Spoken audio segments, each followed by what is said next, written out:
tous les premiers affiliés qui existaient à l'époque, c'était ce qu'on appelait les sites perso. Il y avait une plateforme qui s'appelait Multimania. J'ai pu entendre certains acteurs qui se plaignaient d'autres typologies en disant ouais, on se fait piquer les ventes. Non, le vrai sujet, il n'est pas la dédupe interaffiliée. Le sujet, il a la dédupe aussi avec les autres leviers. Tout à l'heure, je parlais des wishlists. On a certains annonceurs. La typologie numéro un, c'est les wishlists. Salut Christophe, Salut, ça va? ça va et toi? Bah, ça va bien. Ça Ouais, va bien. Content d'être avec toi ce matin. pareil. Merci de participer au podcast Que Click, le podcast qui décrypte les stratégies des médias. Est-ce que tu veux te présenter pour ceux qui ne te connaissent pas? Yes, donc je m'appelle Christophe Hosquet, je suis le fondateur d'Affinity depuis 25 ans cette année, qui s'appelait historiquement Affiliation à ses débuts et puis qui s'est renommé mais il y a maintenant 8-9 ans en Affinity, lié aux évolutions des offres de la société et puis les évolutions du digital. Et alors, je pense que la plupart des gens qui nous écoutent savent ce que c'est l'affiliation, mais quand même, est-ce que tu peux nous faire un bref récap de qu'est-ce que c'est l'affiliation, comment ça fonctionne? Alors, c'est quoi l'affiliation? Alors, pour moi, l'affiliation, parce qu'après, il peut y avoir 15 000 définitions, en effet, qui peuvent circuler. Pour moi, l'affiliation, le principe, c'est euh, avoir un réseau de force de vente et donc de rémunérer ce réseau de force de vente par rapport à une logique de performance. Donc, quand on parle de logique de performance, souvent, c'est ramené à une logique de CPA, donc de pourcentage sur les ventes. En réalité, ça peut aller plus loin que ça peut être des mix, ça peut être pas mal de choses, mais l'affiliation, c'est comment utiliser un réseau de partenaires. Donc, avoir un programme d'affiliation, c'est avoir un programme de partenaires qui vont être des apporteurs d'affaires et qu'on va rémunérer dans une logique de performance par rapport aux affaires qu'ils peuvent générer. Pour moi, c'est ça l'affiliation. Et c'est là où on pourra échanger dessus, mais l'évolution de l'affiliation entre il y a 25 ans et aujourd'hui, c'est toujours la même chose, sauf qui s'applique de plein de manières différentes parce que le web a évolué, le digital a évolué, et en réalité, ça devient toujours une source de revenus pour des acteurs, une source de business pour les annonceurs. C'est le point commun entre les deux, et c'est comment permettre de trouver un modèle économique qui est sain et serein pour tout le monde.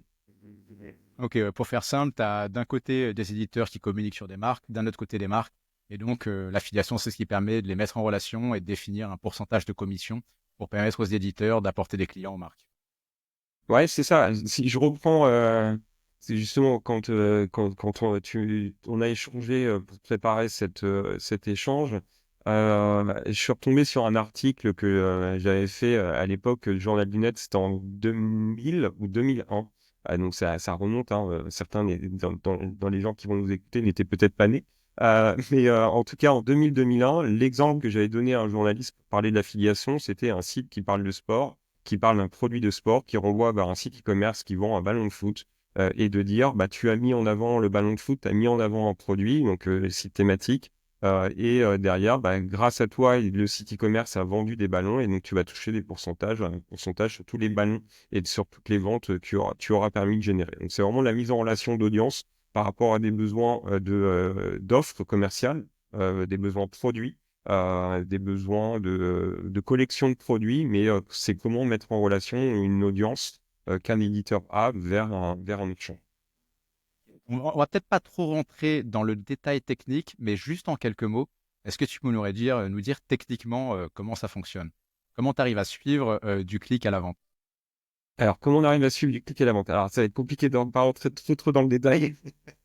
Mais en gros, il va y avoir un suivi qui va être fait de l'internaute au moment où il clique et au moment où il arrive sur le marchand. Donc, si je prends le cas le plus simple, même si les choses ont beaucoup évolué ces dernières années, mais le cas le plus simple et le plus historique, c'est on va poser un cookie sur le poste de l'internaute, donc sur le navigateur de l'internaute.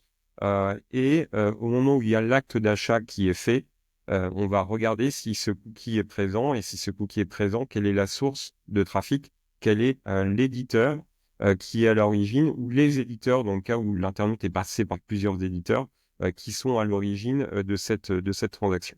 Donc là, c'est vraiment la méthode la plus, je te l'ai vulgarisée dans les faits. Il y a aussi d'autres technos qui peuvent exister, le server-side et autres, qui sont des technos qui sont de plus en plus déployés de façon à sortir de la dépendance aux cookies. Mais voilà, si on devait le schématiser de manière très très simple, il y a un enregistrement de l'information, de l'action de clic et de la visite qui est fait par l'internaute, de sa provenance, de quel éditeur il provient. Et ensuite, il y a une action de mesure dès qu'il y a une transaction, de dire cette transaction a été générée par un internaute qui est passé par un ou des éditeurs. Et on va pouvoir ensuite mettre des règles d'attribution sur sur le un ou les éditeurs en fonction des règles d'attribution qui sont mises en place sur la campagne. Ok. Et du coup, donc Affinity, qui s'appelait avant Affiliation, euh, vous êtes lancé en 1999. Donc j'imagine que bon, déjà, il y a des plateformes aujourd'hui qui n'existaient pas à l'époque en termes d'affiliation, mais aussi comment a évolué le paysage, qu'est-ce qui a changé dans le domaine de l'affiliation en plus de 20 ans? Alors, en effet, quand la société a été lancée en 2000, moi j'avais commencé à bosser sur le projet en début 99. Euh, le, euh, le paysage à l'époque, mais c'est là où ça fait vraiment écho aussi au paysage d'aujourd'hui, c'est vraiment un peu les retours sur certains aspects. Tous les premiers affiliés qui existaient à l'époque, c'était ce qu'on appelait les sites perso. Donc c'était à l'époque où il y avait une plateforme qui s'appelait Multimania. Donc on n'appelait pas ça encore des blogs, on n'appelait pas ça encore des sites thématiques, c'était vraiment des sites perso. Et c'était tous les premiers affiliés qui étaient présents sur la plateforme. C'était tous ces sites thématiques en réalité perso que les gens avaient. Donc c'était principalement sur Multimania, puis au fur et à mesure, il y a eu d'autres plateformes qui se sont créées. Mais ça a commencé par cette vague. Ensuite, il y a eu au fur et à mesure des nouveaux acteurs qui sont arrivés sur le marché, des nouveaux types d'acteurs qui sont arrivés sur le marché. Donc on a eu toute la vague avec les acteurs de comparaison de prix. Les guides d'achat, les acteurs de cashback, les communautés de cashback qui ont commencé à se créer. Ensuite, on a eu les communautés autour des bons plans, des bonnes réductions qui se sont créées. Et au fur et à mesure, on a eu tout un ensemble de nouvelles typologies qui sont arrivées sur le marché. Et d'année en année, il y a des nouvelles typologies qui sont arrivées. On a eu une période où il y a eu la phase de l'explosion des wishlists, les listes de naissance et les listes de mariage, quand on dit ça, souvent les annonceurs, quand on leur en parle, ils me disent OK, c'est un sujet. Et, oui, c'est un sujet. Ça peut être des générateurs de beaucoup de business dans certains univers produits. On a eu la phase, si on prend les années les plus récentes, de Buy Now Pay Later. Comment permettre à une communauté d'acheteurs d'avoir des moyens de paiement fractionnés. Et donc, ces acteurs ont créé des communautés aussi de consommateurs. Donc, c'est aussi devenu des éditeurs en puissance. Et au fur et à mesure, en tout, on doit avoir à peu près une vingtaine de typologies qui se sont créées. Et avec des vagues par exemple, les forums existaient beaucoup dans les années 2010, 2012 ont un peu disparu, puis là sont en train de refaire leur retour. Reddit est l'un des forums les plus connus au monde, mais en réalité, il y a selon les pays, selon les marchés, on voit des forums qui refont leur apparition. Donc la catégorie, la typologie forum qui d'un coup redevient un sujet. On a le content to commerce et les médias. Les médias étaient beaucoup présents avant, des médias très spécialisés, des médias de niche ou des guides d'achat. Depuis le Covid, on a vu les médias généralistes commencer à être des acteurs très importants dans l'affiliation. Donc en fait, on a vraiment des vagues, on a des évolutions. Dans les sujets du moment, par exemple, depuis 2 ans, il y a les newsletters. Les newsletters, pareil, on se dit, mais les newsletters, c'est vieux comme le monde. Mais non, en fait, les communautés de newsletters, qui sont des choses qui ont commencé à refaire leur apparition d'une manière un peu différente. On parle de créateurs de newsletters, donc on est un peu dans la mouvance des influenceurs mais par le contenu qui sont mis en place. Donc en fait, il y a toujours des nouvelles typologies qui arrivent, qui sont liées aux besoins des utilisateurs du digital, de toutes les formes, les apps mobiles et autres. Donc l'affiliation évolue beaucoup. Donc au début, c'était thématique les sites perso. Aujourd'hui, c'est une vingtaine de typologies différentes qu'on va pouvoir travailler. Et avec chaque fois des besoins différents par typologie, des suivis différents, des objectifs différents par typologie. Mais en tout cas, c'est des angles qui sont dans l'évolution de l'affiliation, l'évolution des partenariats, parce que le point commun de tout ça, c'est avoir une audience et générer du business chez un annonceur, chez un marchand avec cette audience. Donc, c'est comment travailler une audience et de permettre de faire une mise en relation avec un annonceur et de faire que derrière, il y ait des ventes. Si on parle juste du e-commerce, parce qu'après, il y a le serviciel, dans ces cas-là, on parlait de générer des leads, mais c'est comment générer du business vers un annonceur. Ok. Et alors, par rapport à ces différentes typologies donc d'éditeurs, donc Affinity, c'est, on va dire, une des quelques grandes plateformes d'affiliation sur le marché français. Tu vas pouvoir citer aussi des plateformes comme Awin, TradeDoubleur, Quanko, plus récemment Affiliate. Euh, Comment vous vous différenciez?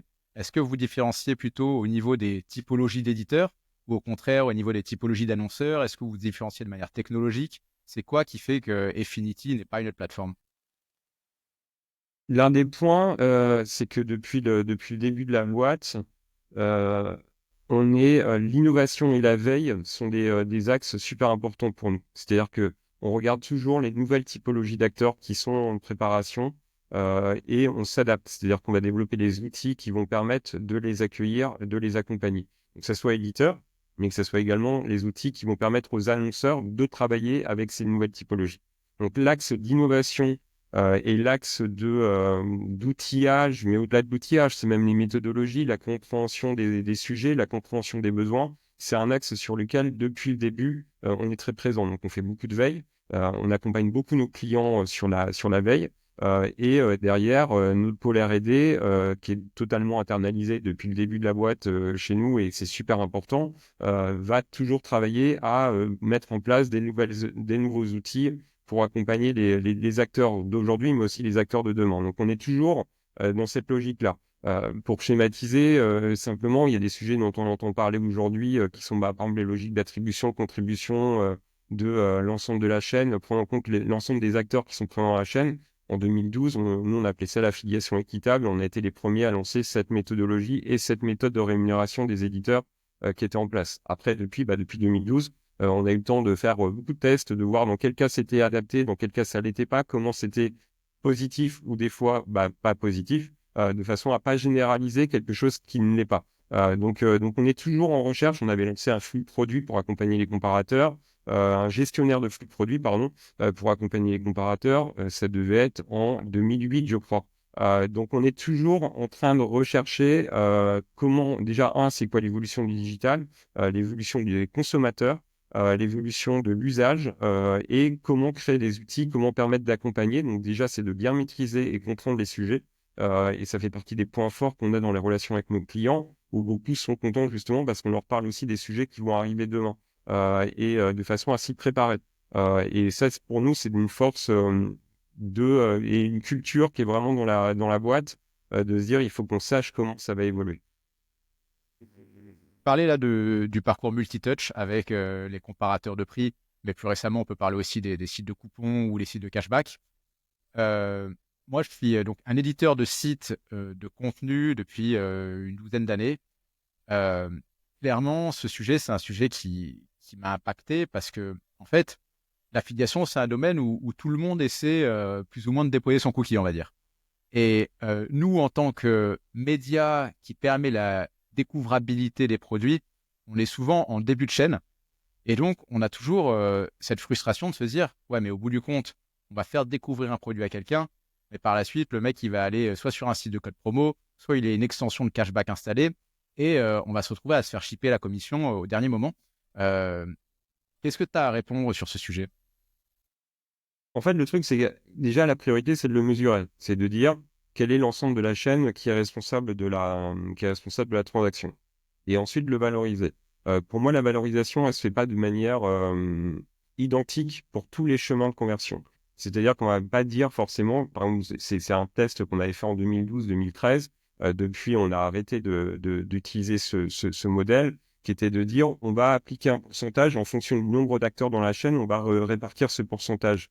Non. Alors déjà, en termes de lisibilité, de visible. Alors pour l'annonceur, c'est visible et lisible, ça c'est clair. Pour la lecture du côté annonceur, c'est simple. C'est sait qu'il a un pourcentage, et puis après, quel que soit le nombre d'acteurs, dire à un éditeur, tu vas gagner un pourcentage différent en fonction du nombre d'acteurs dans la chaîne dont tu n'as aucune maîtrise, dont tu n'as aucune responsabilité, c'est un peu compliqué. Donc et en plus, il y a certains acteurs, ce qu'on attend d'eux, c'est vraiment d'être en fin de conversion, d'être à la fin du parcours, et c'est pas d'être au début. Et donc, on est plutôt dans des logiques de se dire, qu'est-ce qu'on attend de chacun des acteurs, qu'est-ce qu'on attend de chacune des typologies, qu'est-ce qu'on constate en termes de valorisation? Nous, par exemple, dans nos reporting, il y a la participation. En gros, si on va dire aux éditeurs, il y a tant de ventes auxquelles tu as participé qui te sont attribuées, il y a tant de ventes auxquelles tu as participé qui ne te sont pas attribuées. Et ça, on va pouvoir le valoriser et dire à l'annonceur, bon bah là, on est dans un cas où, en effet, l'éditeur est en début de chaîne ou en milieu de chaîne. Mais si on regarde la vision un peu archaïque, last click, bah, il ne touchera rien. Bah, donc, du coup, on réintègre des compensations. Et ces compensations, elles vont dépendre de chacun des programmes, de dire est-ce que c'est un CPC minimum garanti qui permet derrière de dire, bon, bah, de toute façon, il y a eu un acteur qui a mis les choses en place. Est-ce que c'est une prime à la participation aux ventes, mais sans qu'elle soit dernier clic. Mais en gros, je ne suis pas pour le côté de on traite tout le monde de la même manière, parce qu'on n'attend pas la même chose de tout le monde. Et tout le monde n'a pas le même rôle dans cette chaîne de conversion. Donc déjà, c'est le côté basique de on répartit, non, pas pour tous les acteurs. Il y a certains acteurs qu'il va falloir revaloriser et c'est ce qu'on fait. Et après, ensuite, c'est des discussions avec les annonceurs, de dire cette revalorisation, est-ce qu'elle est faite en CPC minimum garanti? Est-ce qu'elle est faite en prime de participation à des ventes? C'est selon les cas. Donc, il n'y a pas de logique unique. C'est là où souvent les échanges sont compliqués. On a l'impression qu'on doit appliquer toujours le même modèle. En fait, chaque campagne, chaque programme d'affiliation, en réalité, est un contexte différent selon l'annonceur, selon aussi sa stratégie. Et donc, il faut le prendre en compte. Mais en tout cas, ça fait de nombreuses années que cette logique multi-touch, on la valorise, on la prend en compte. Et après, c'est des discussions de voir est-ce que c'est un acteur qui a un rôle multi-touch ou est-ce que c'est un acteur dont on attend que de la conversion? Au niveau de l'annonceur, donc on va dire qu'il y a 3 modes de rémunération sur l'affiliation. Tu me dis si je me trompe. Tu as first click, last click ou partage de commission. First click, le premier mec qui fait découvrir le produit touche la rémunération finale. Last click, c'est le dernier mec qui obtient un clic. Donc ça peut être un site de cashback, de coupon, qui a la commission. Et le troisième mode, c'est un partage plus ou moins équitable entre les différents intervenants. C'est bien ça?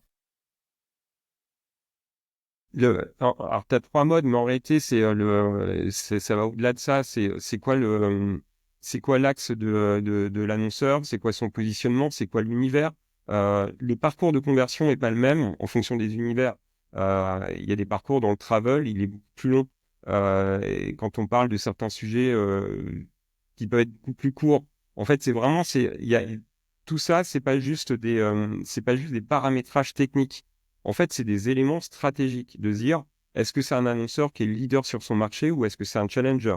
Est-ce qu'il est dans un univers où le parcours de conversion est beaucoup plus important ou pas? Est-ce que c'est un annonceur sur lequel la stratégie, c'est aussi la logique d'aller chercher plus de nouveaux clients et pas que du volume d'affaires?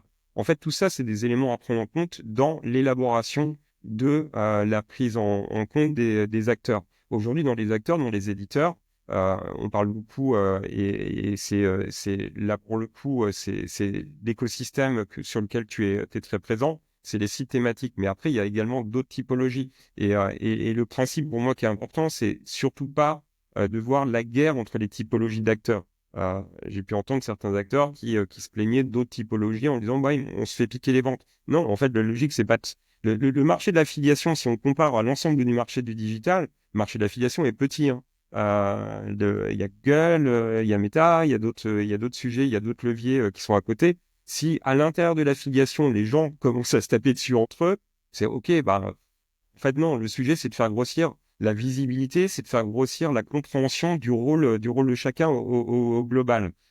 Et à côté de ça, parce que là, on parle de la dédupe interaffiliée. Le vrai sujet, il n'est pas la dédupe interaffiliée. Le sujet, il a la dédupe aussi avec les autres leviers. Quand on regarde Google qui va dire c'est moi, et quasiment systématiquement qui va dire c'est moi qui ai le dernier clic, l'annonceur va dire bon, bah, les affiliés n'ont rien fait. Que ce soit un cashbacker ou que ce soit un thématique, ou que ce soit un guide d'achat ou que ce soit qui que ce soit. Donc, le vrai sujet, en fonction des programmes, en fonction des univers, les ventes avec plusieurs affiliés, on va être entre du 10 et 30%. 10 à 30% des ventes ont plusieurs affiliés. Ce qui veut dire que quand même la majeure partie des ventes n'ont pas plusieurs affiliés.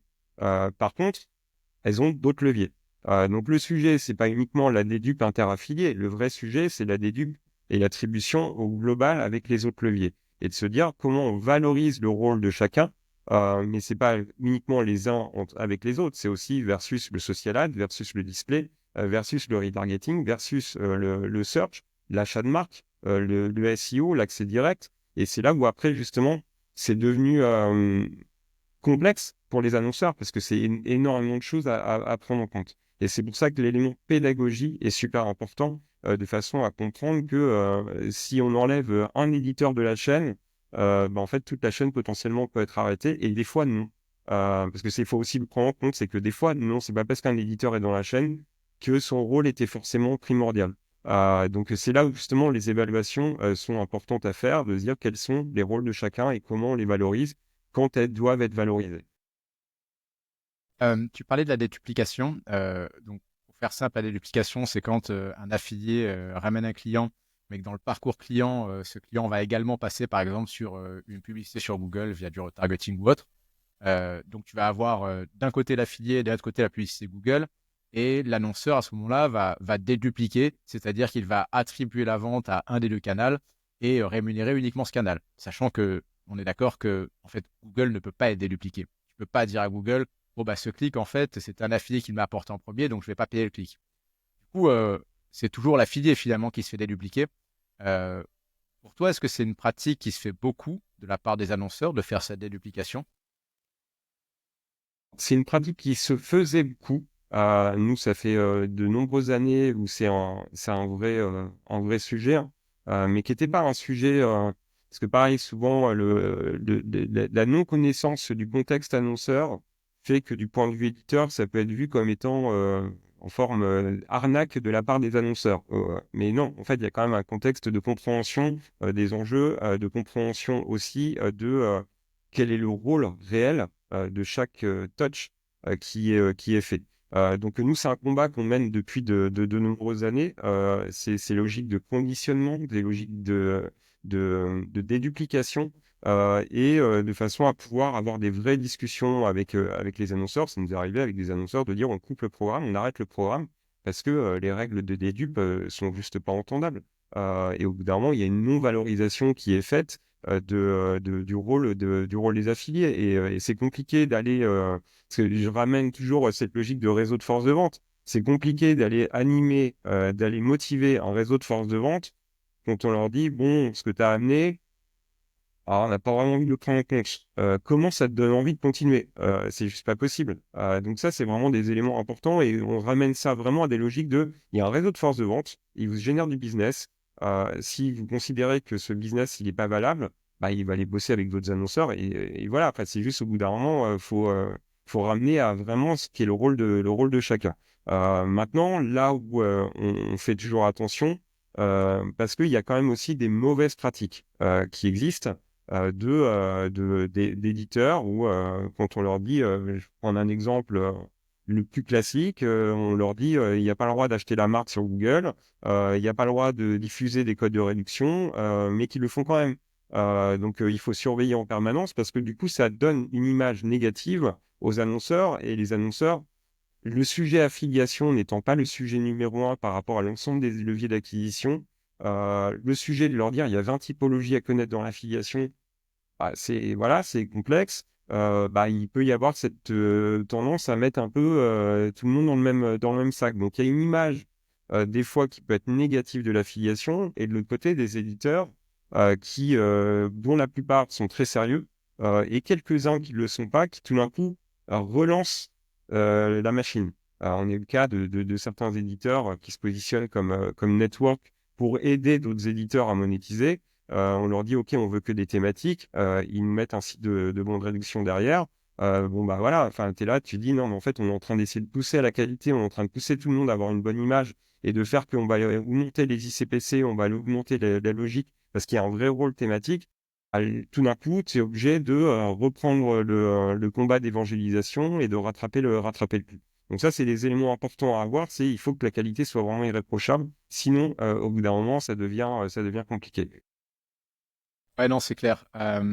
Nous, tu vois, en fait, les annonceurs, ils voient des fois dans l'affiliation quelque chose de peut-être plus complexe que leur campagne SEA à côté, donc leur campagne de publicitaire sur Google ou sur Meta Ads.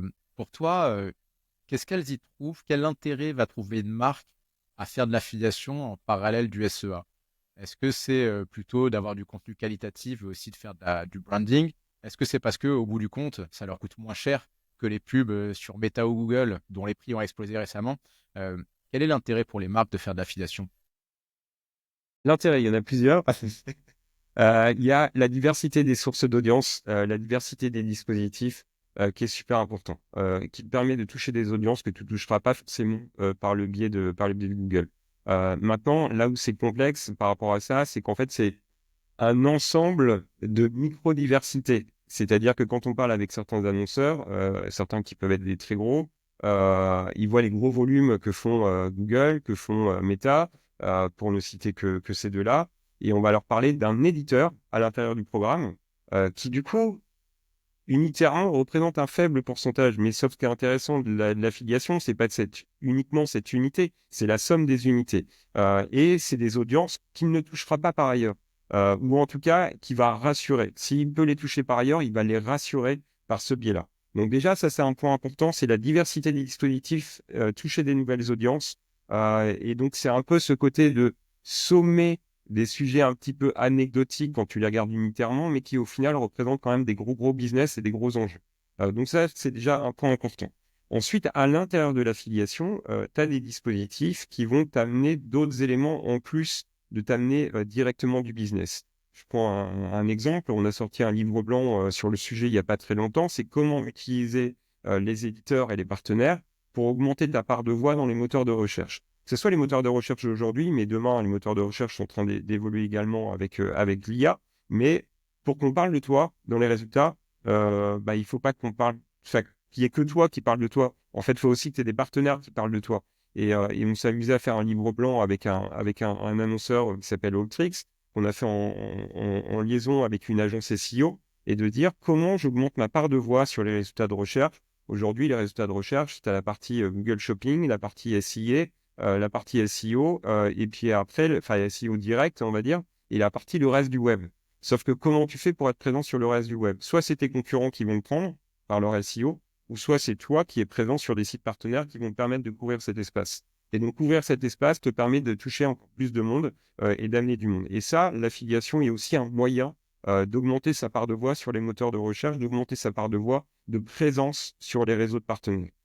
Donc, en fait, tu as la logique de diversité, tu as la logique de communication qui va un peu plus loin que juste le search qui répond à une recherche, mais tu vas aller chercher des gens. Alors, le social ad va dire, moi aussi, je cherche des gens, mais dans un écosystème du social ads. Là, tu vas aller sur l'open web et tu vas aller sur des forums, tu vas aller sur des newsletters, tu vas aller sur un ensemble d'acteurs qui vont te permettre de rassurer, qui vont te permettre de toucher, qui vont te permettre d'aller sur des audiences que tu n'aurais pas eu forcément ou qui ont besoin d'être vraiment rassurés. Autre exemple, Google Discover.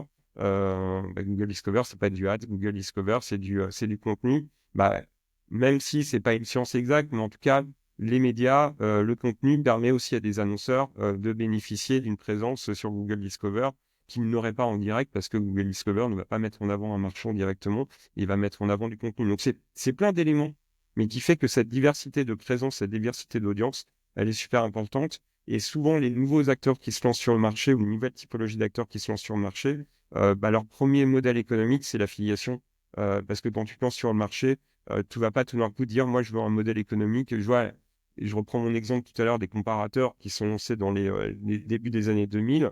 Les premiers comparateurs, c'était du CPA. Hein. Parce que avant de se lancer, avant de dire je vais passer au CPC, je vais passer dans d'autres modèles économiques, il faut déjà se lancer, il faut avoir quelque chose à raconter, il faut avoir des audiences, il faut avoir des choses. Et donc, ça permet aussi de profiter des nouveaux leviers de demain parce que ça commence quand même très, très souvent par l'affiliation. Ah non, c'est comme par exemple, je sais pas, t'as une banque professionnelle. Disons que tu as un mec qui crée sa boîte, qui voit un reportage sur les nouvelles banques pro. Il va commencer par être impacté par des publicités ou par des reportages. Mais après, ce qu'il va faire, il va aller sur Google, il va rechercher des avis sur les banques pro. Et c'est aussi là que l'affiliation va rentrer, tu vois, en mécanisme. Et en fait, sans ce dispositif, les Google Ads et les Facebook Ads vont pas marcher toutes seules. En fait, le client, il a besoin de réassurance. Et c'est aussi par là que va passer l'affiliation. Ouais, complètement. Mais c'est vraiment, c'est du complément. Soit c'est directement t'amener une interaction avec une audience qui ne te connaissait pas, soit rassurer une audience qui est en phase de recherche. Donc là, c'est surtout vrai quand on parle des portails thématiques et des sites, des guides d'achat, de rassurer les sites d'avis, tout ça, de rassurer sur cette audience. Mais chaque typologie a vraiment son rôle différent dans ce mix marketing. Et l'affiliation, c'est pour ça.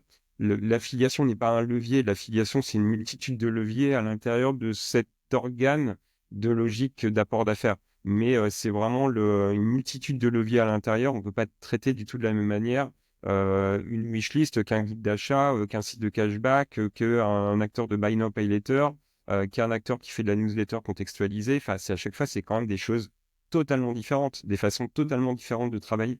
Mais chacun doit être accompagné, équipé, mesuré en fonction de ce qu'il apporte dans la chaîne. Et il faut vraiment le valoriser. Et c'est pour ça que cette logique de valorisation ne passe pas uniquement par le point de vue business, mais elle se passe aussi par rapport à l'impact sur le reste. Et cette logique de part de voix a un impact concret pour certaines typologies d'acteurs. Dans les typologies d'acteurs, on sait que finalement, le contenu qualitatif, c'est une des choses qui intéresse le plus les annonceurs, parce que en termes d'image, c'est important. Euh, En parallèle de ça, depuis à peu près 2 ans, euh, les sites de contenu type... Excuse-moi, je t'entends assez mal. Ah, pardon, tu m'entends là? Ouais, là, c'est bon. Ouais. Tu m'entends mieux? Je disais, attends, j'ai monté un peu le son. Hop, hop, tu vas mieux m'entendre, je pense. Yes. Je disais, ouais, depuis quelques années, les sites de contenu type guide d'achat et top euh, ont subi pas mal de changements via le SEO, via les nouvelles règles de Google. Et c'est un domaine qui a été assez chamboulé.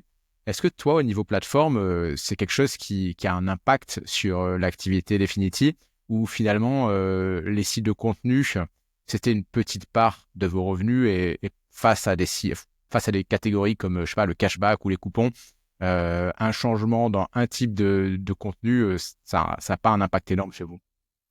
Alors, ça a un impact, mais pour deux manières.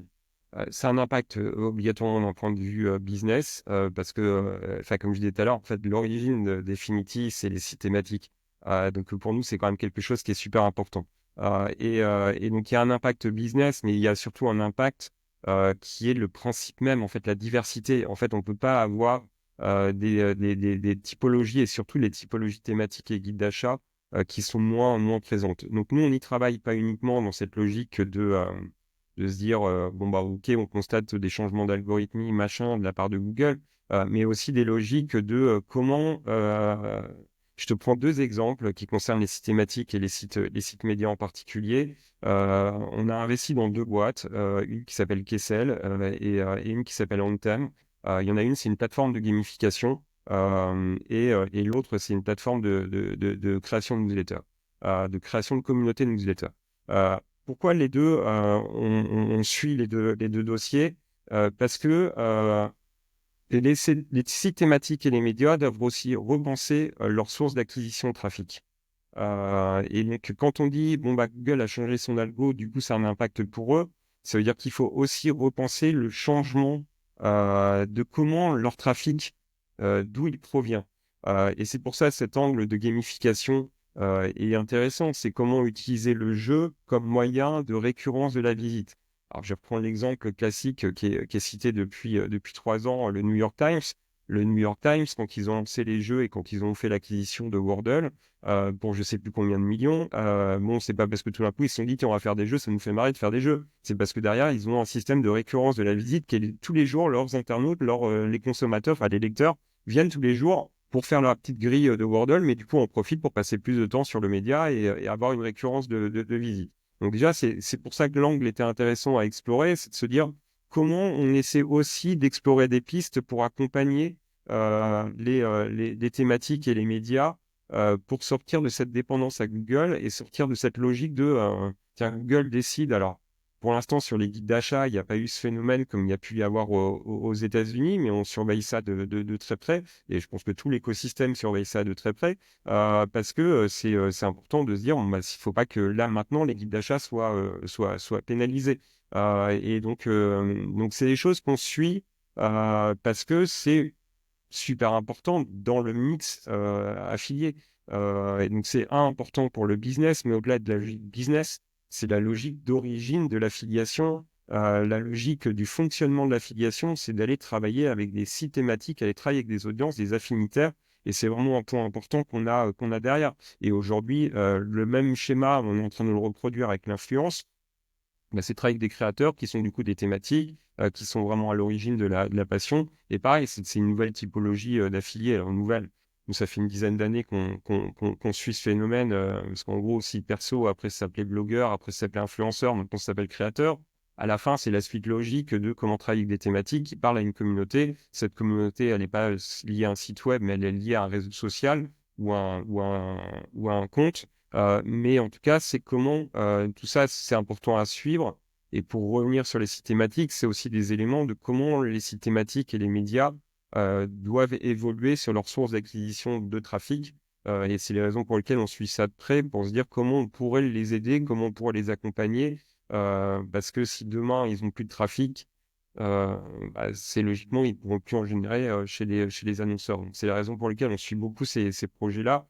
Parce que c'est fait partie des éléments, si on pouvait trouver des solutions magiques pour aider les sites thématiques et les médias à être moins dépendants, on serait très heureux. Maintenant, voilà, ça fait des années qu'on y travaille pour se dire, il y a un truc à craquer, il y a un truc à faire parce qu'il faut qu'on sorte de cette logique-là. Tu parlais d'influenceurs également. C'est vrai qu'on n'a pas parlé là depuis le début du podcast Ouais. d'influenceurs. J'ai l'impression que l'influence, donc les influenceurs sur les réseaux sociaux, ça a toujours été un domaine sur lequel l'affiliation a été assez peu présente.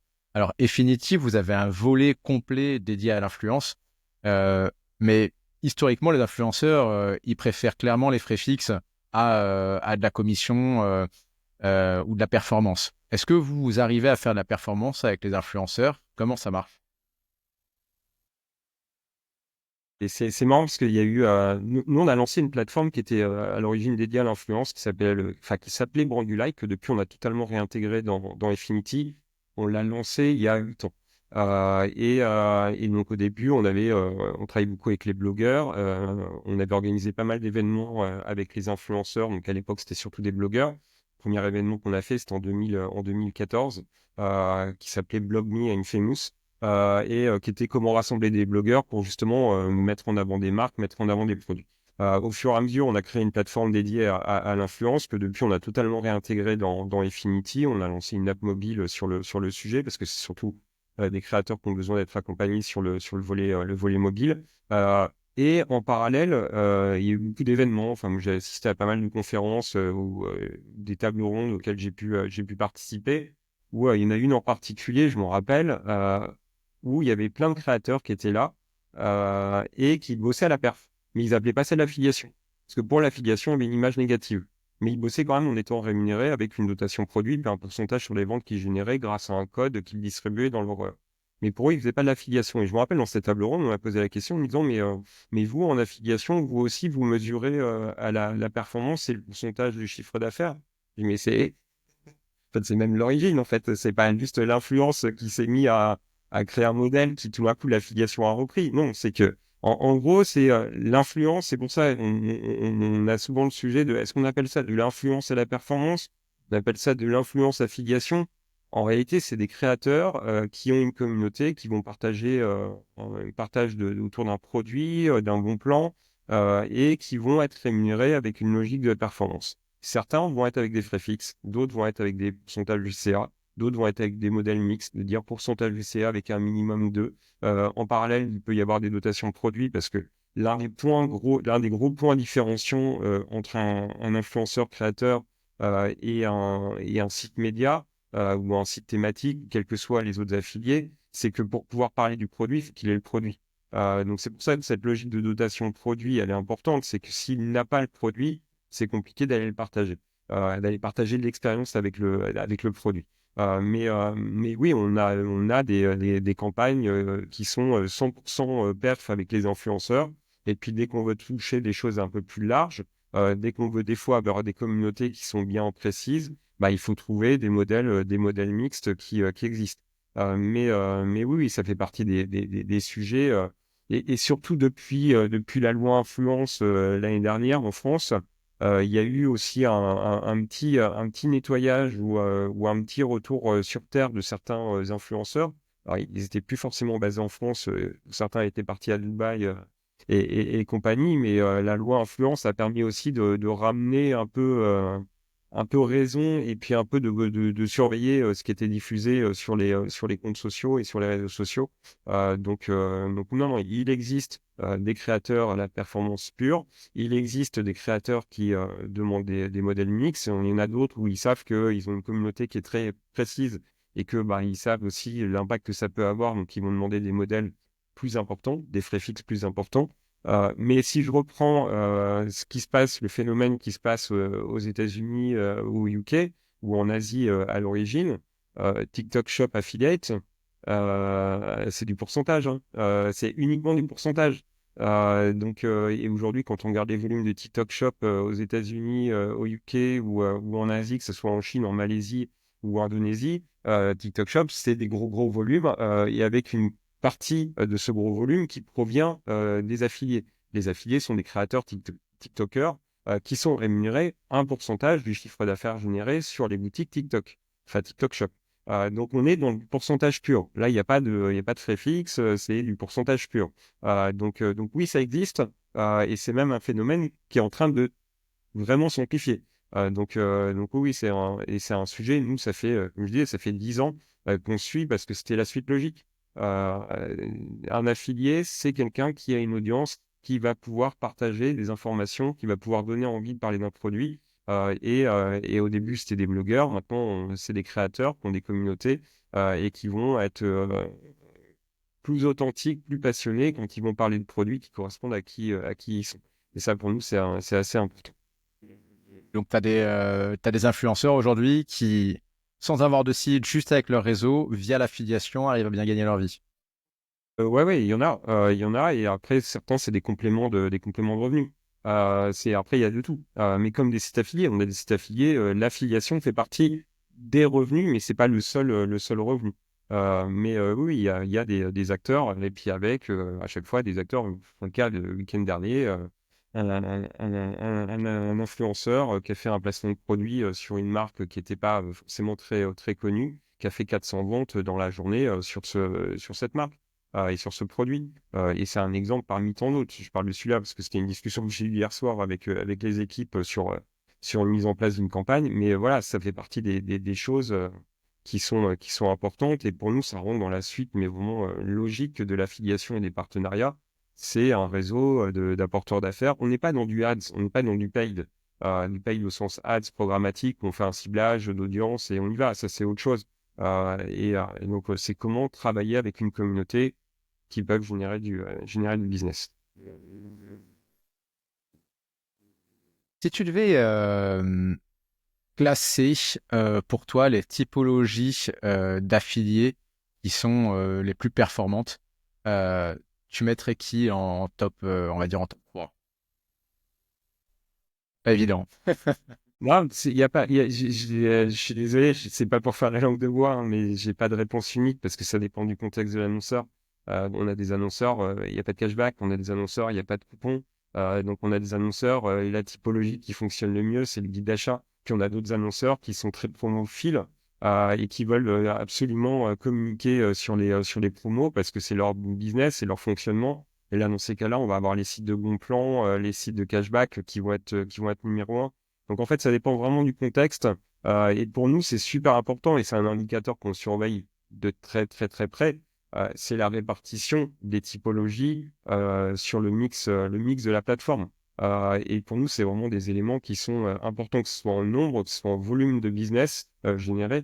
Mais c'est de façon à pouvoir être sûr que tout d'un coup, il n'y a pas une dérive sur une typologie. Parce que en fonction des annonceurs, en fonction des stratégies des annonceurs, c'est pas les mêmes typologies qui vont être mises en avant. Tout à l'heure, je parlais des wishlists. On a certains annonceurs. La typologie numéro un, c'est des wishlists. Mais J'imaginais pas toujours. du tout que les wishlists étaient des gros Bah affiliés, si, tu vois. bah si, parce que les listes de mariage et les listes de naissance, t'as des petits viviers quand même de trafic et de choses qui sont et qui font des volumes qui sont très loin d'être anecdotiques. Et donc, on a certains annonceurs sur lesquels les wishlists sont des gros générateurs de business et sont même les plus gros générateurs de business. Donc, c'est vraiment en fonction des univers. Donc, c'est pas que je veux pas répondre à ta question, mais en fait, ça va dépendre du contexte dans lequel on est. Et souvent, on a cette image que je trouve très réductrice, et ça fait maintenant 15 ans qu'on se base sur cette image très réductrice de dire l'affiliation, c'est BR et cashback. Bah non, l'affiliation, c'est pas BR et cashback. L'affiliation, c'est l'ensemble des typologies et ça dépend de la stratégie que tu veux mettre en place. Et c'est pas pour autant que BR et cashback, c'est sale. Qu'est-ce qu'on veut faire avec? Euh, Quand un annonceur fait des promos mais qu'il les communique pas à l'extérieur, ça n'a pas beaucoup de sens. C'est là où les sites de couponing et les sites de bons plans ont une vraie force. Ça sert à rien de te créer des offres promo si tu les communiques pas à l'extérieur. Il y a des endroits qui sont faits pour justement, et ils ont des audiences qui permettent, qui sont intéressés par ces offres-là. Le cashback, c'est aussi une logique de fidélisation externalisée. C'est comment tu vas animer, comment tu vas donner envie de devenir client quelque part quand on parle de nouveaux clients ou de continuer à rester client quand on parle de clients récurrents. Mais chaque typologie a ses avantages et le mix est important. En tout cas, pour nous, dans notre réseau, dans ce qu'on surveille, c'est vraiment cette logique de mix d'être sûr que tout le monde est bien présent. Et quand il y a des nouvelles typologies qui arrivent, de voir comment elles s'intègrent au fur et à mesure.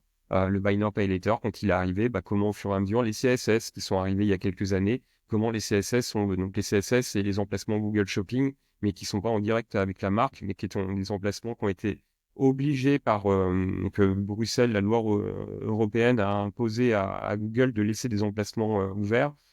Et donc derrière, c'est des emplacements qui ont permis à des acteurs de se positionner dessus et qui permettent d'augmenter la part de l'annonceur sur ces emplacements. Donc les CSS sont aussi des acteurs qui sont arrivés ces dernières années, qui sont montés en puissance, et donc on regarde comment ils viennent s'intégrer dans ce mix marketing. Tu parlais de cashback. On va pas se mentir, les acteurs du cashback n'ont pas toujours eu une très bonne réputation auprès des autres catégories d'affiliés parce qu'il y a toujours un sentiment que les mecs sont là pour prendre la commission au dernier moment. Euh, on a eu notamment, je sais pas si tu as suivi l'affaire Honey récemment qui a fait beaucoup parler. Donc Honey, c'est un gros cashbacker, enfin un gros site qui propose des codes de réduction, mais surtout qui est installé sous forme d'extension de navigateur. Alors, je sais pas si c'est très populaire en France, mais par contre, aux US, c'est très gros, ça appartient à PayPal. Et donc récemment, les mecs se sont fait épingler parce qu'ils déposaient leurs cookies finalement, non seulement quand la personne recherche un coupon, mais même par moment, sans même que la personne cherche un coupon sur Oni, l'extension de navigateur déposait le cookie dans tous les cas. Et j'ai vu des gens qui se sont étonnés en disant, mais attends, il y a un scandale actuellement là-dessus, mais c'est pas comme ça que tous les extensions de cashback fonctionnent depuis toujours. Donc, qu'est-ce que tu en penses en fait de ça? Euh, Est-ce que tu ne penses pas que ce système d'extension de navigateur de cashback, c'est quelque chose qui, certes, à la marge peut apporter de la valeur, mais surtout aussi retire de la valeur à ceux qui font du travail de qualité sur la partie contenu? Alors, il y a plusieurs éléments. Premier élément sur le dossier au nez, donc j'ai bien suivi puisque c'est surtout pendant les périodes de fête de Noël que ce sujet était sorti. C'était un influenceur, un youtubeur, je crois, en Angleterre, qui avait évoqué le sujet avec un aspect de mauvaise compréhension dans le sens où il disait mais le dernier clic est fait sur la toolbar. En gros, il y avait deux reproches qui étaient faits à l'époque à Oné. C'est que Oné avait utilisé des créateurs pour faire installer sa toolbar par le grand public. Et ces mêmes créateurs qui parlent des annonceurs, qui parlent des marques, se retrouvaient à faire des articles, à faire des liens qui renvoyaient vers les annonceurs. Et derrière, le public, comme il leur avait dit, installer la toolbar Oné, leur public se retrouvait avec une toolbar au nez et le dernier clic était potentiellement attribué à Oni. Donc, c'est pas une pratique qui est illégale. C'est-à-dire qu'il y a eu un clic qui a été fait sur la toolbar. Donc, il y a eu au début cette attaque qui était faite de dire mais j'ai fait installer à des gens, mais en réalité, tout le trafic que je génère, à la fin, c'est pas pour moi la vente. Donc ça, déjà là-dessus, il y a deux éléments. Et au UK, il y a eu pas mal de communications qui ont été faites sur ce sujet, qui était de dire il y a déjà des logiques de soft click qui peuvent exister, ce que nous on appelle des règles de dépriorisation. et de dire il y a certaines typologies qui sont dépriorisées si ils n'ont pas amené du trafic qui est totalement frais, ou en tout cas frais pour l'annonceur. C'est-à-dire que s'il y a un site thématique, derrière l'internaute clique sur la toolbar d'un site de bande réduction, s'il y a un délai qui est inférieur, par exemple, à 48 heures, alors la vente reste pour le site thématique. Par contre, si ce délai est trop grand, là, au bout d'un moment, on ne peut plus dire c'est grâce au site thématique que la vente est faite. Donc, c'est une logique de soft click qui existe, donc des règles de dépriorisation d'attribution qui existent depuis toujours en affiliation. Donc déjà, ça, c'est des choses qui doivent se mettre en place. Donc au UK, je sais que tout le monde avait réagi sur le sujet en disant non, mais c'est des choses qui sont en place. C'est pas parce que le dernier clic est fait sur la toolbar que la vente est forcément pour la toolbar.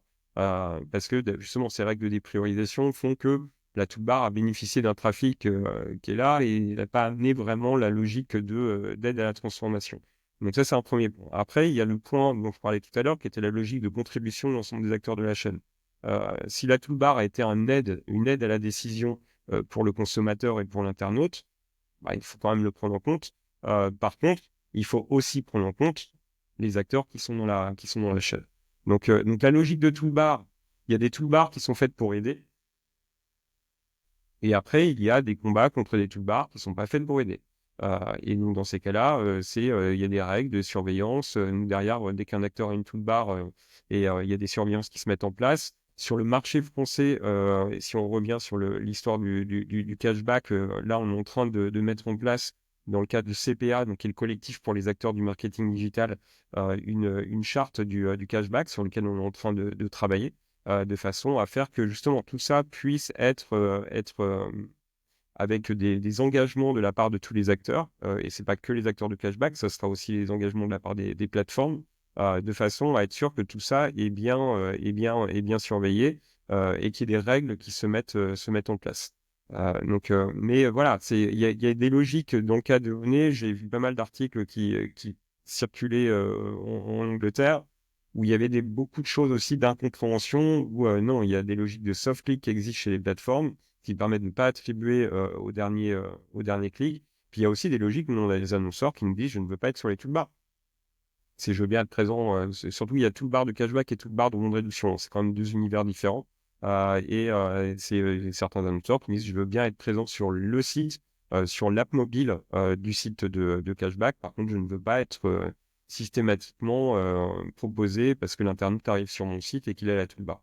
Donc après, c'est aussi des règles selon les annonceurs, selon les programmes, les stratégies, de se dire, voilà, quel est l'angle qu'on trouve positif par rapport à la stratégie globale de les utiliser versus non, on ne veut pas les utiliser. Ok. On va passer également à un sujet sur lequel je suis vraiment content d'échanger avec toi, Christophe, parce que en fait, Affinity a fait beaucoup pour essayer d'éduquer sur toutes les problématiques liées à la bannière cookie ou les problématiques de tracking de manière générale. D'ailleurs, vous avez fait une super infographie l'an dernier sur tout le chemin utilisateur dans l'affiliation. Et en fait, je m'en suis beaucoup servi de cette infographie pour parler avec mes annonceurs, pour leur montrer les complexités et pour essayer de travailler sur ces différents éléments. D'ailleurs, ceux qui nous regardent en vidéo, je vais vous mettre sur l'écran l'infographie pour que vous puissiez y jeter un œil. Et un des éléments importants de cette infographie, ça reste la bannière cookie.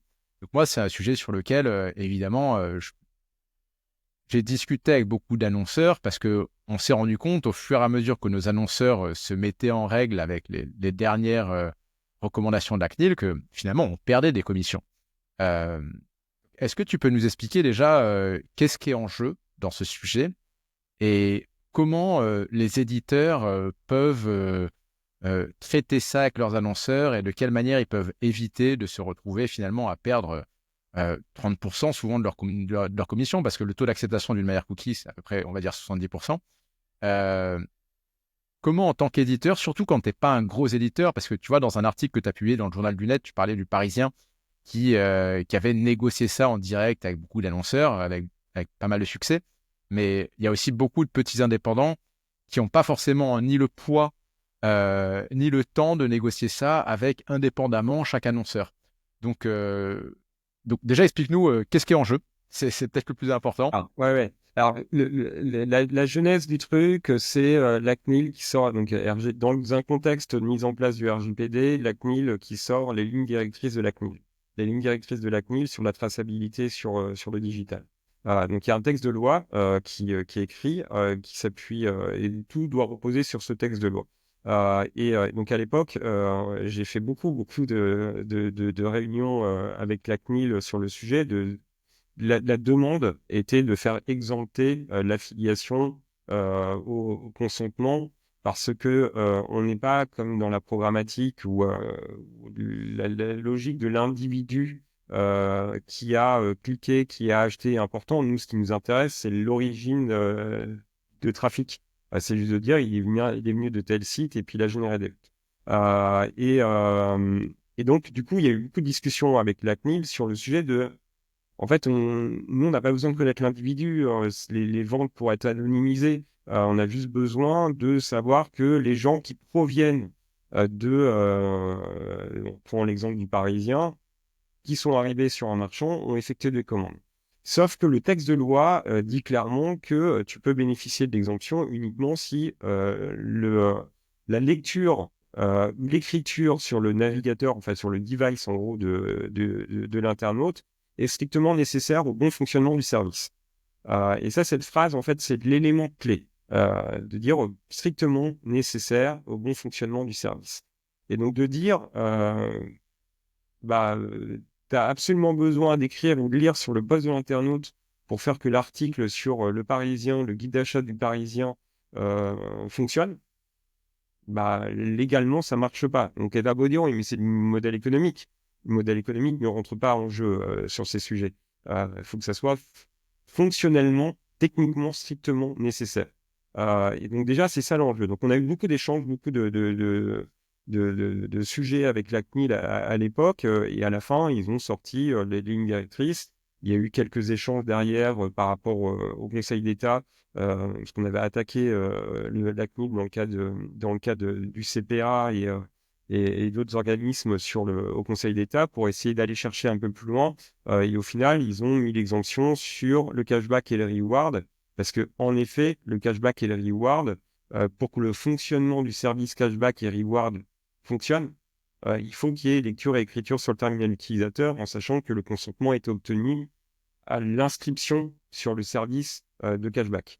Donc en fait, le consentement est obtenu une fois et il est valable pour le reste et c'est strictement nécessaire pour le bon fonctionnement du service. Donc on avait eu ces sujets-là de se dire, bon, ok, bon.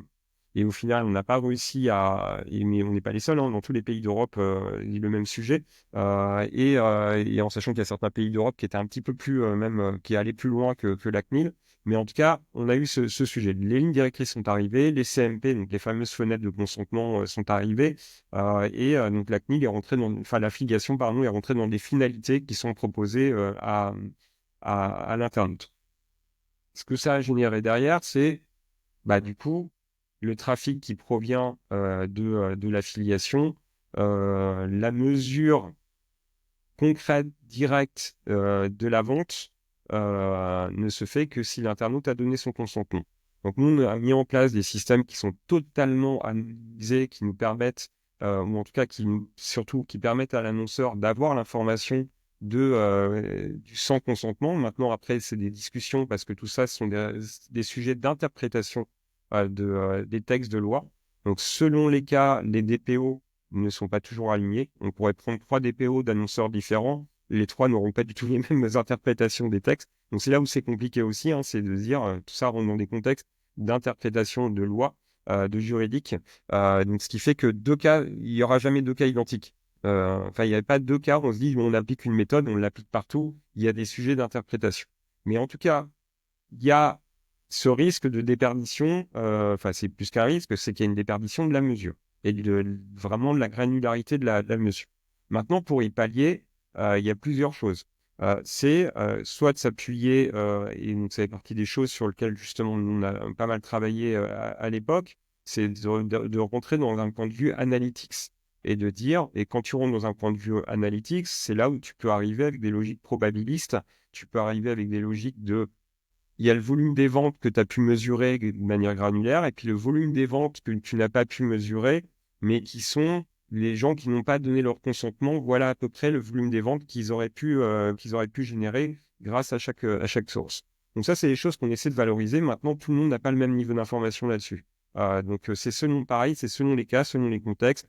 Est-ce que l'annonceur a un outil analytics qui permet de l'avoir et derrière, ça nous permet de le valoriser. Est-ce que nous, on a pu l'avoir et on peut le valoriser? Donc c'est vraiment on va dire, du cas par cas. Mais dans tous les cas, on essaie de le valoriser. On a eu quand même des campagnes où on s'est mis en place. On a demandé clairement, il y a une méthode très simple et très basique, de dire en effet, c'est quoi le pourcentage de consentement qui est donné sur l'arrivée sur la CMP. Là où c'est important de bien différencier, c'est qu'il ne faut pas mélanger le pourcentage de consentement qui est donné par les internautes et par les consommateurs. C'est-à-dire que le pourcentage qui est donné par les internautes est beaucoup plus faible que le pourcentage qui est donné par les gens qui vont acheter chez le marchand. Parce que quand tu vas acheter chez un marchand, tu es dans une relation Plus de enclin à confiance. dire oui. Ouais. Quand on parle de 70% de gens qui donnent leur consentement et 30% qui ne donnent pas leur consentement, c'est pas forcément les mêmes pourcentages quand on parle des acheteurs. Donc ça, c'est le point important, c'est que c'est pas systématiquement 30% de perte de commission. Non, le pourcentage de gens qui achètent et qui ne donnent pas leur consentement est plus faible. Donc ça, c'est des points aussi importants à avoir en tête, parce que souvent, j'ai pu voir des mélanges de sujets, parce qu'il y a certains univers où c'est que 60% de consentement. Mais c'est 60% du consentement du site, pas des acheteurs du site. Donc ça, c'est des points aussi importants à bien surveiller et à rentrer à ce niveau de détail, de dire c'est quoi réellement l'impact perte. Et donc derrière, quand ça a été mis en place, il a fallu se dire bon, dans quel cas on peut compenser. Est-ce qu'on fait une augmentation du taux de commissionnement de base pour le compenser de manière systématique ou est-ce qu'on met en place des valorisations autres et donc là, c'est pareil, comme je disais, c'est du discussion par discussion, client par client, de façon à pouvoir bien le valoriser et le prendre en compte. Mais l'enjeu, c'est, on a eu beau se batailler et vraiment, ce que j'explique à certains éditeurs qui aujourd'hui sont en train de dire, mais rien n'a été fait à l'époque. En fait, les sujets à l'époque, c'était en 2000, c'était vraiment à l'époque du Covid, enfin l'après-Covid. On a bataillé sur le sujet avec la CNIL avant que les lignes directrices soient sorties. Quand les lignes directrices sont sorties, on a essayé d'amener beaucoup de pédagogie. Je sais pas, on a dû organiser, nous à l'époque, peut-être 60 webinars pour expliquer aux marchands c'est quoi les impacts de la CMP, des lignes directrices de la CNIL, comment s'y confronter. On a eu beaucoup d'échanges entre plateformes à l'époque parce que c'était un enjeu qui était super important. Et maintenant, après, au fur et à mesure, on a tous des solutions qui sont en place, qui sont en train d'être déployées. Pour certains, elles sont en train d'être déployées cette année. Nous, ça fait des années qu'on bosse sur le sujet, de se dire comment on réussit à s'adapter au contexte de chaque annonceur selon son DPO et son interprétation au DPO, selon son contexte d'équipement technologique, que ce soit d'un point de vue analytics ou autre. GA a fait beaucoup de mal aussi au passage, parce que GA n'étant pas reconnu par la CNIL comme étant un outil analytics à l'époque avec GA4, enfin dès la fin de GA3 et GA4, du coup ça a été aussi des logiques un peu de perte de temps, de déploiement qui ont eu quelques enjeux. Là où d'autres solutions analytiques se sont totalement reconnues par la CNIL comme étant exemptes de consentement pour la logique analytics. Donc, tu veux dire, par exemple, si moi j'ai un lien vers un annonceur avec un UTM qui lui permet de mesurer le trafic qui vient de mon site, que lui utilise GA4 pour mesurer ça, et que l'internaute que j'envoie refuse la bannière cookie, le trafic entrant de ma part ne va pas apparaître comme trafic référent sur sa plateforme GA4? Sauf s'il a mis en place, et depuis il y a des évolutions de GA4 avec les logiques de no consent. Donc il y a eu pas mal d'évolutions. Maintenant, nous on a vu aussi beaucoup d'annonceurs qui sont sortis de GA pour cette raison-là. Maintenant, GA a évolué en cours de route, donc ils ont fait un gros chantier sur la logique no consent. Mais dans le même temps, on a vu beaucoup d'annonceurs qui sont sortis de GA ou qui se sont équipés en complément de GA d'autres solutions. Alors, je confirme, de mon côté, depuis le passage à GA4, je m'en sers pratiquement plus parce que je trouve déjà l'interface en fait est devenue une usine à gaz. Euh, ouais, non, je suis d'accord. Également, sur la partie cookies, donc pendant très longtemps, l'affiliation c'était basé sur des cookies tiers. C'est quelque chose qu'on voit beaucoup aussi dans ton infographie, que suivant l'intégration de l'annonceur, il y a beaucoup de choses qui peuvent changer. cookie tiers, cookie first party ou serveur to server, mais même aussi au niveau du navigateur utilisé. C'est-à-dire que Safari, par exemple, ne gère pas les cookies de la même manière que Chrome. Euh, Comment ça a évolué, ça, de ton côté? C'est quoi la problématique? Et aujourd'hui, est-ce que la majorité des annonceurs ont réglé ce problème?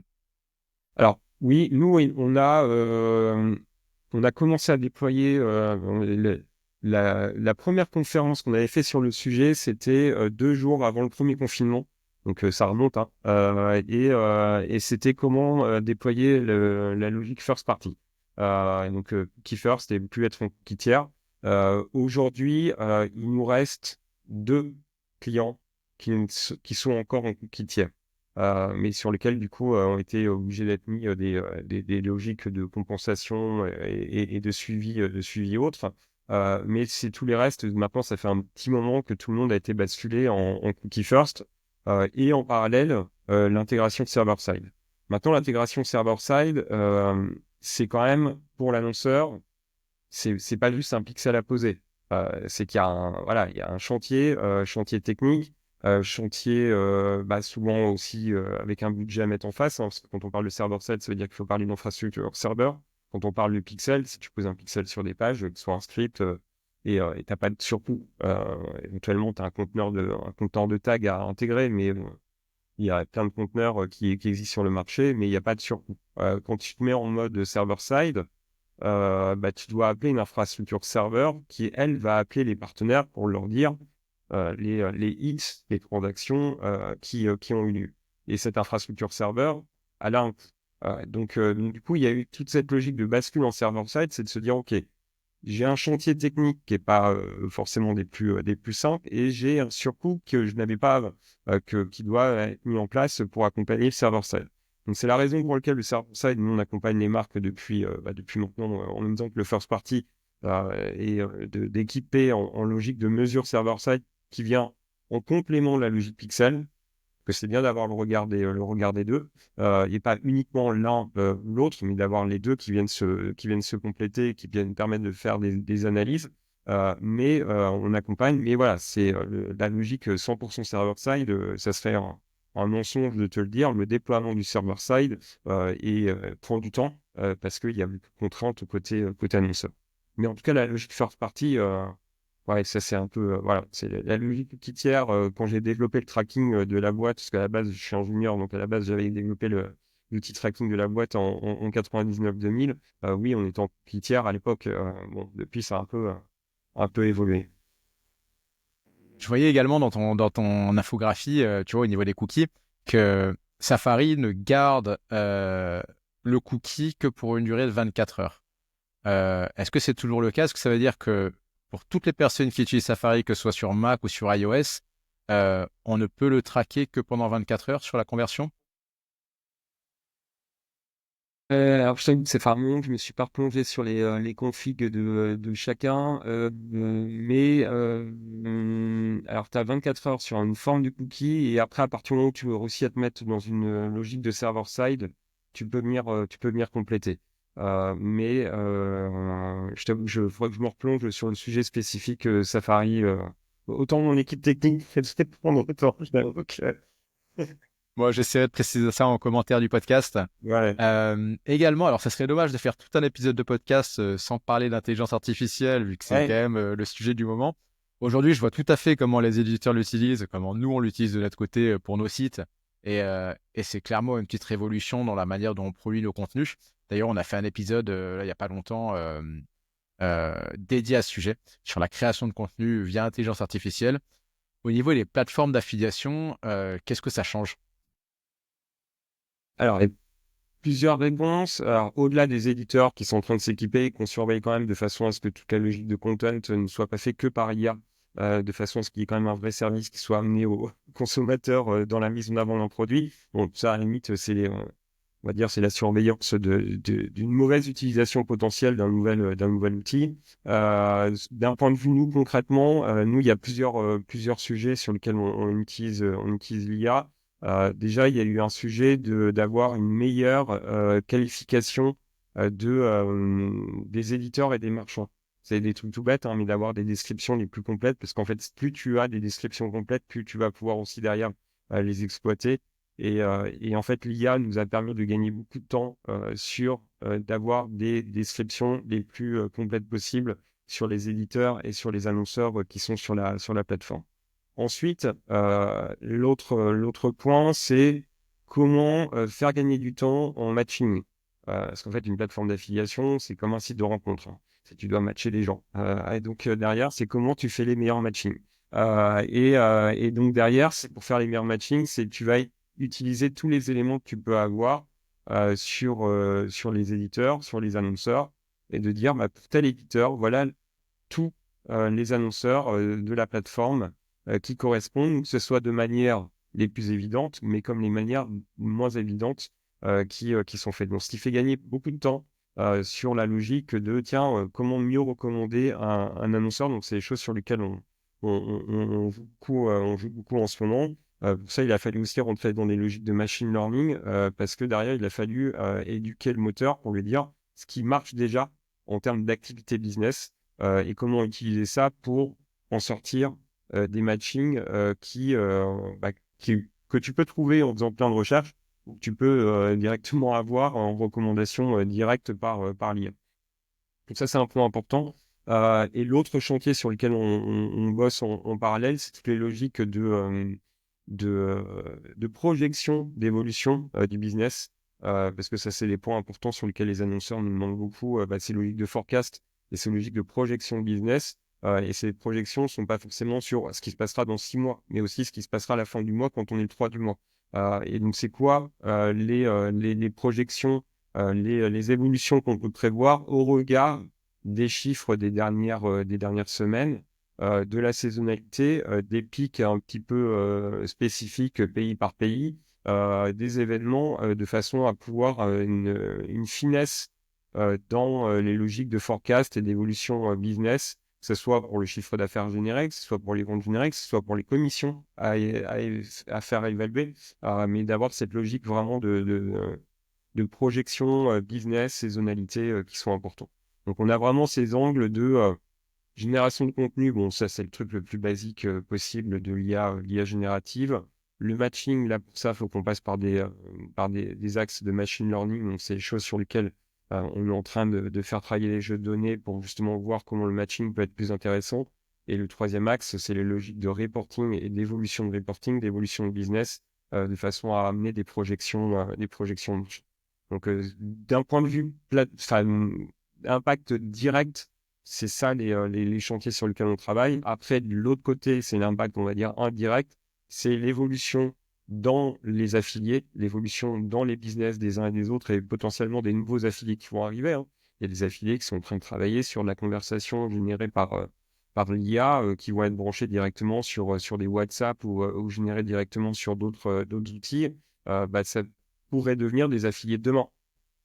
Donc en fait, il y a potentiellement aussi des nouveaux types d'acteurs qui vont arriver sur le marché, des nouveaux moteurs de recherche, clairement, qui sont en train d'arriver sur le marché. Donc tout ça, c'est aussi des évolutions qui ont un impact pour nous, mais c'est pas nous qui en sommes au cœur, c'est pas nous qui allons développer le moteur de recherche. Par contre, c'est des éditeurs qu'on surveille, qu'on regarde de façon à pouvoir les accompagner dès le démarrage avec des annonceurs.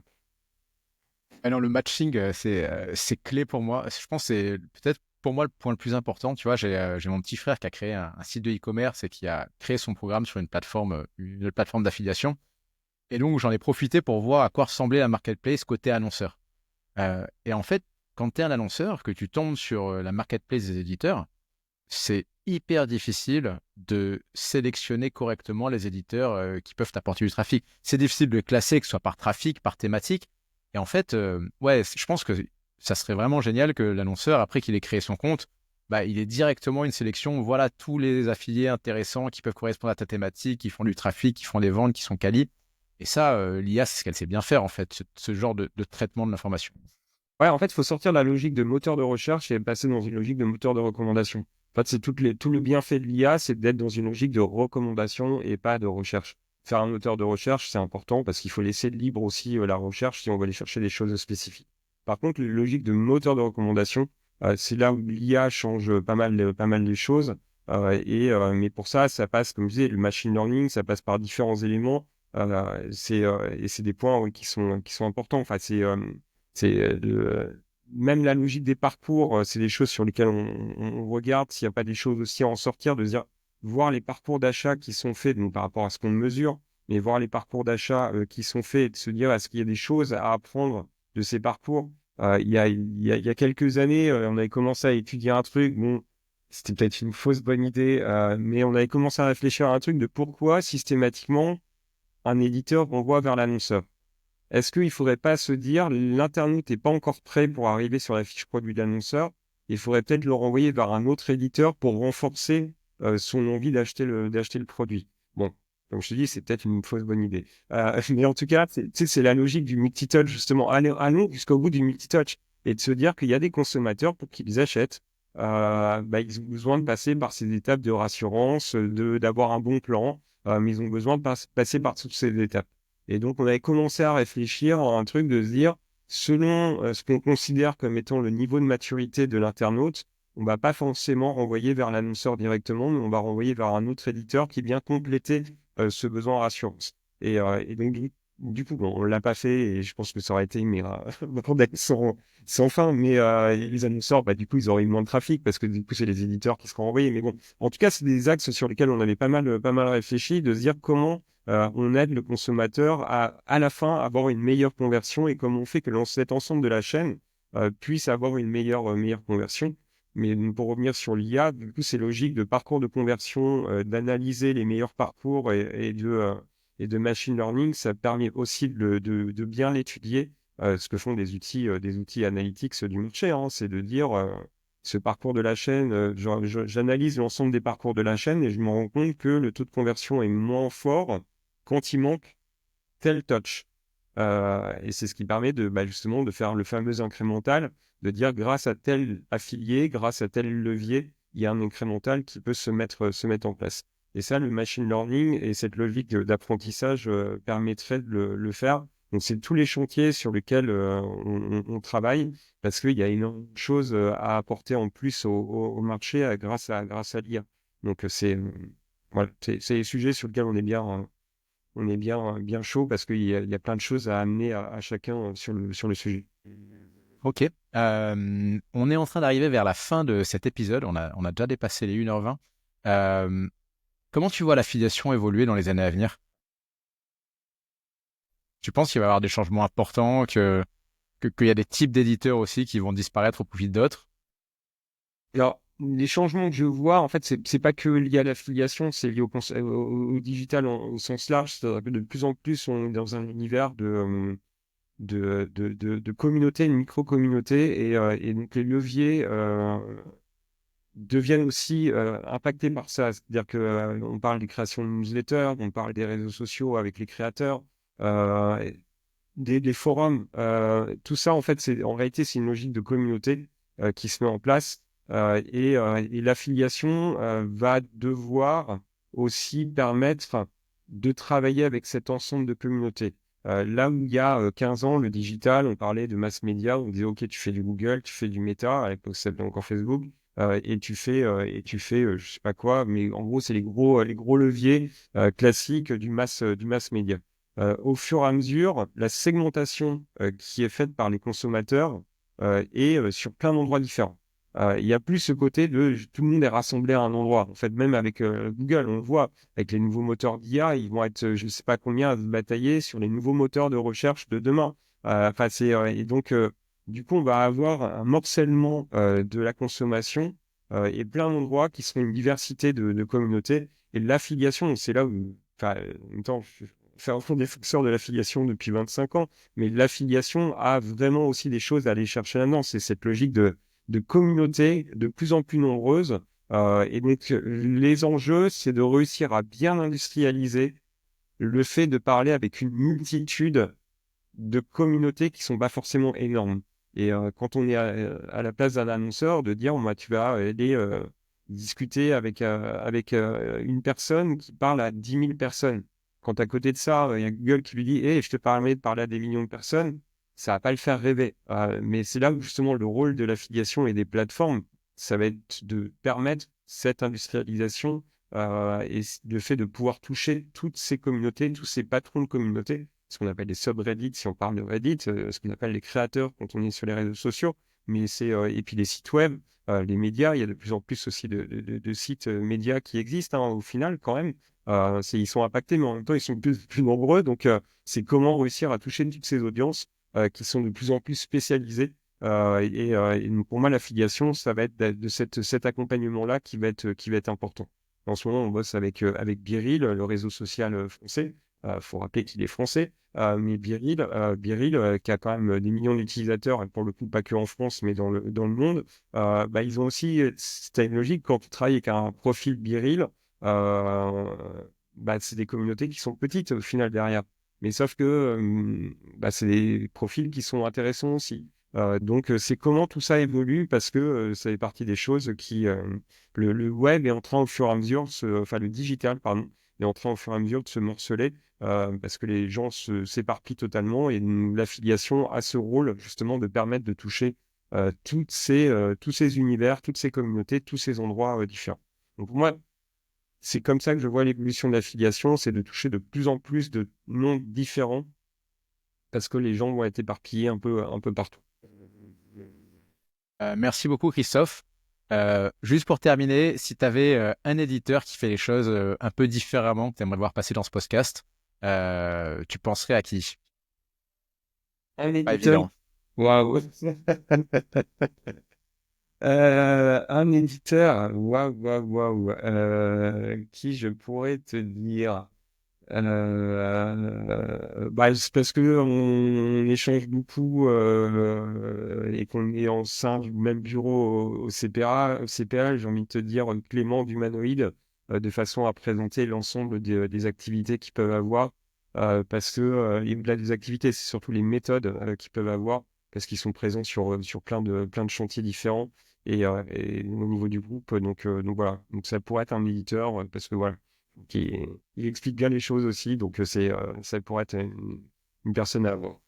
Allez, je vais lui proposer. En plus, on parle déjà ensemble, donc c'est top. Yes.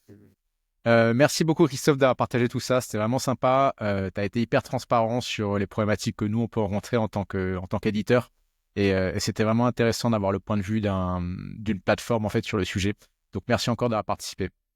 Merci à toi. Juste un dernier point. L'union fait la force. Si vous n'êtes pas adhérent du CPA, n'hésitez pas à venir adhérer au CPA parce que justement, c'est là où on se réunit pour voir quels sont les chantiers, les sujets à surveiller. Donc voilà, n'hésitez pas à venir rejoindre le CPA parce que justement, les logiques de pédagogie, les logiques de compréhension, c'est des points qu'on traite au sein de l'association. D'accord. Comment on rejoint le CPA? Comment ça se présente? Qui il faut contacter? Il faut aller sur le site du CPA. Il y a Noëlla qui se fera un grand plaisir d'onboarder. Donc le site, que je dise pas de bêtises, c'est CPA-France. Euh, hop, attends, je vais dire ça, pas me tromper dans l'URL. Euh, tu, tu, tu, tu, tu.